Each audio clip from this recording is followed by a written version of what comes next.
गई काले आणंद नगरपालिका पूर्व काउंसिलर इकबाल मलिकनी हत्यानी घटनाने પડઘા હજુ સમ્યા નહોતા એવામાં ખેડા જિલ્લાના વસો તાલુકાના દહેગામ પાસે અમદાવાદના એક ઇસમની કરપીણ હત્યા કરી દેવામાં આવી હતી, જેનો વિડીયો વાયરલ થતા સમગ્ર ચરોતરમાં ફરીથી વાતાવરણ દોહરાયું હતું અને લોકોમાં ભયનું સામ્રાજ્ય ફેલાયું હતું।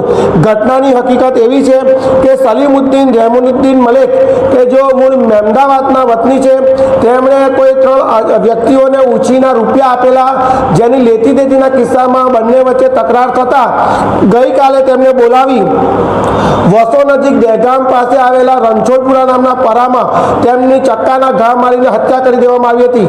આ ઘટનાનો વિડીયો વાયરલ થતા સ્થળ પર પહોંચેલી પોલીસે સમગ્ર ઘટનાની प्राप्त विगतो अनुसार रहमुद्दीन मलिकनी शकील मोहम्मद उर्फे मनुभाई, आमलेटवाला, शादी कुंवरा, रिक्शावाला और हिमांशु देसाई आ 3 व्यक्तिओए मळीने करपीण हत्या करी हती, जेमनी विरुद्ध वसो पोलीस चौकी में फरियाद दाखल थवा पामी छे अने आ घटनाना 3 मांथी 2 आरोपीओ पकड़ाई गया छे।